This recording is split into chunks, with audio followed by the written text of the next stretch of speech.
Tuh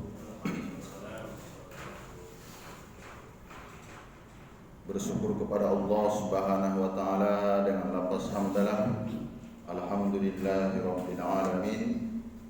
Bersolawat kita kepada Rasulullah sallallahu alaihi wasallam biqaulin Allahumma shalli ala sayyidina Muhammad wa ala ali sayyidina Muhammad.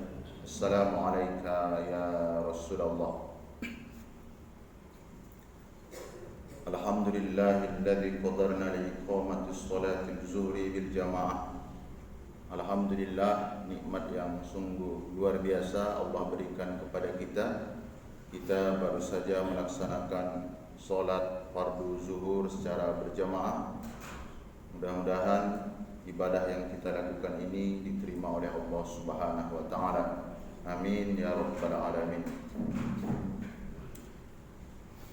Bapak Ibu jamaah sholat fardu zuhur yang dimuliakan oleh Allah Subhanahu wa taala, kali ini kita masih melanjutkan materi yang kemarin, tapi fokusnya kepada mahram musorohah. Mahram artinya orang-orang yang haram dinikahi, bagian yang ketiga disebabkan pernikahan. Dalilnya bisa kita lihat dalam Al-Quran surah An-Nisa ayat 23.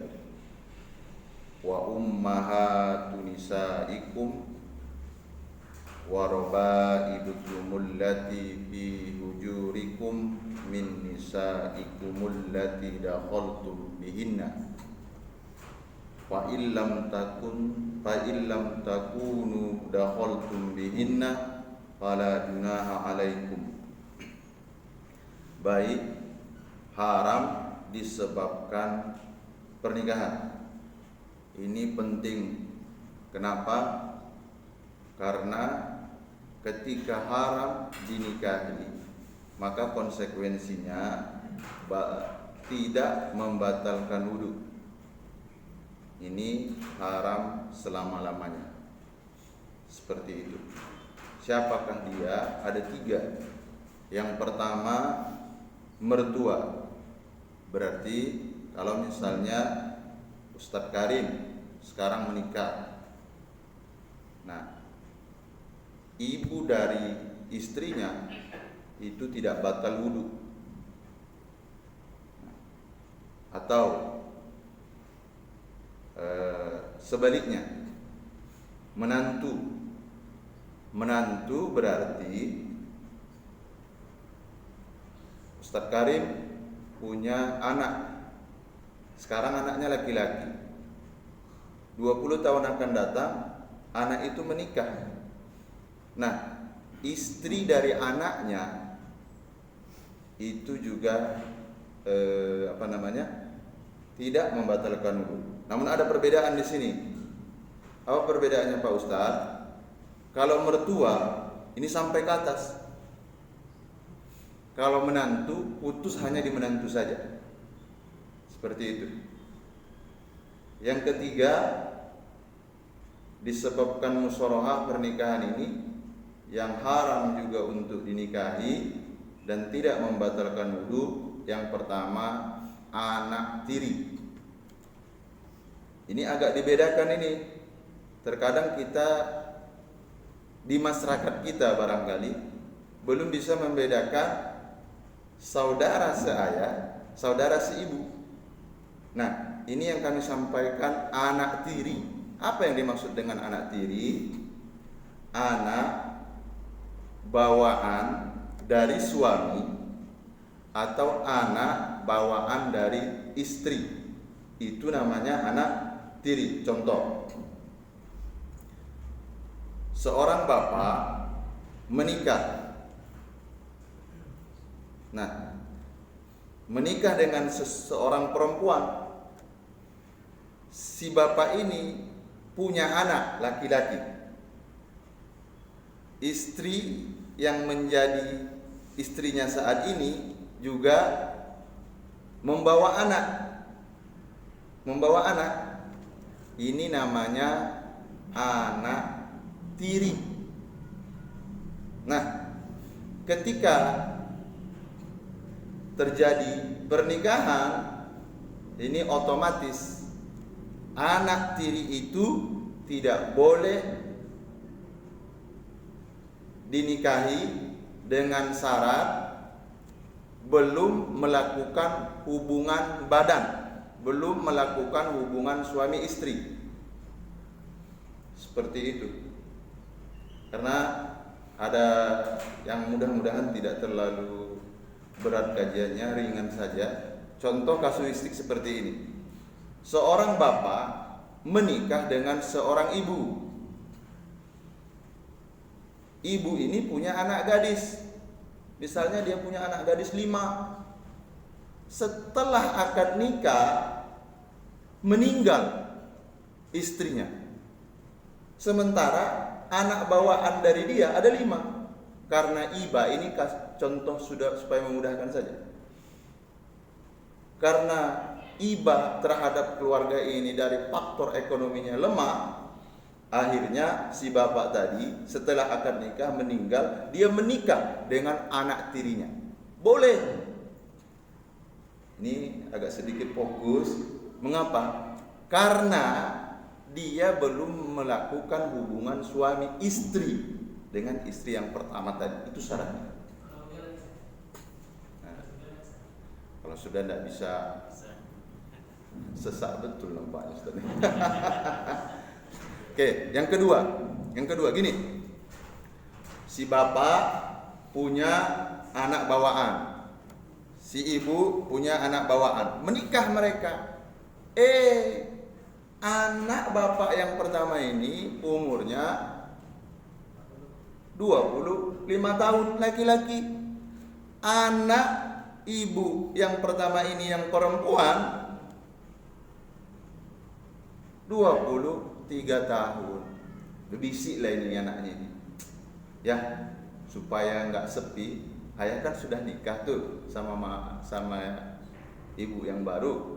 Terus supaya lebih ramai lagi keluarga kita ini, tolong nikahkan aku sama anak ibu tiri. Itu boleh.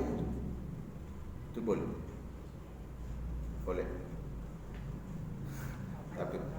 Tapi ini nggak untuk dipraktekkan. Ini hanya sekedar kita sampaikan supaya jangan latah kita. Yang sering kita latah begini. Bedakan anak tiri sama saudara seayah, saudara seibu. Ini bukan anak tiri. Contoh. Kalau anak tiri sama anak tiri, ini batal wudu. Tapi kalau saudara seayah, saudara seibu tidak batal wudu. Contoh.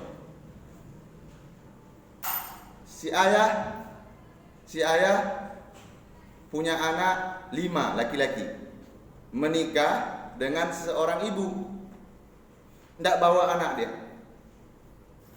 Hasil dari pernikahan bapak dan ibu lahir anak. Anaknya perempuan. Anak perempuan itu saudara seayah dari anak bapak ini. Itu tidak saudara tiri. Kadang kita sampaikan juga itu. Ini saudara tiri saya. Oh, di mana saudara tiri? Itu saudara ayahnya satu, emak berbeda. Seperti itu. Jadi kami sampaikan, disebabkan pernikahan ini tidak batal wudu selama-lamanya. Yang pertama, berarti mertua. Yang kedua, menantu. Yang ketiga, anak tiri, ayah tiri, dan ibu tiri tidak membatalkan wudu. Besok kami sampaikan pula haram sementara. Haram sementara. Kenapa sementara? Contoh, Ustaz Karim punya adik lagi, istrinya punya, misalnya Ustaz Karim, kakak istrinya ini ada yang belum menikah. Kira-kira boleh enggak Ustaz Karim menikah dengan kakak istrinya ini yang perempuan? Tak boleh menggabungkan dua sekaligus.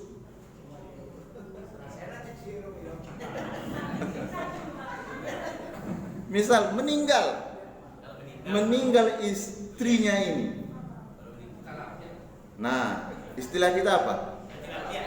ganti lape, entah apa lagi istilahnya. Gulung apa? Gulung tikar. Ini bahasanya, mohon maaf, ini bahasanya sementara. Mahram sementara ini wudu tetap batal. Wudu tetap batal ini. Wudu tetap batal. Tapi nanti misalnya, karena kadang seperti itu. Sahabat siapa yang melakukan ini? Utsman bin Affan. Utsman bin Affan itu 2 kali dia menikah dengan putri Rasulullah. Makanya julukannya Zannuraini, memiliki 2 mahkota. Tapi biasanya kasuistiknya kalau di desa, kita tinggal di kampung, biasanya karena kasihan nikah dengan kakak, anaknya luar biasa, susun paku, kembar-kembar, 12 anaknya meninggal, ya udah digantikan sama adiknya. Kalau misalnya sudah meninggal boleh, tapi kalau digabungkan itu tidak boleh itu. Boleh. Cukup. Kalau masih hidup digabung tak boleh, tunggu meninggal dulu. Tapi jangan gara-gara ini. Jadi Pak Ustadz ngajari meninggal istri saya, jangan. Enggak pula, maksud saya menjelaskan posisi hukum. Tak boleh menggabungkan 2 adik-beradik seperti itu. Tapi untuk lebih detailnya, insya Allah besok akan kita ulangi lagi. Mudah-mudahan ada hikmahnya. Mari kita tutup majlis yang mulia ini dengan ucapan hamdalah. Alhamdulillahirabbil alamin. Subhanakallahumma wa bihamdika asyhadu an la ilaha illa anta astaghfiruka wa atubu ilaik. Assalamualaikum warahmatullahi wabarakatuh.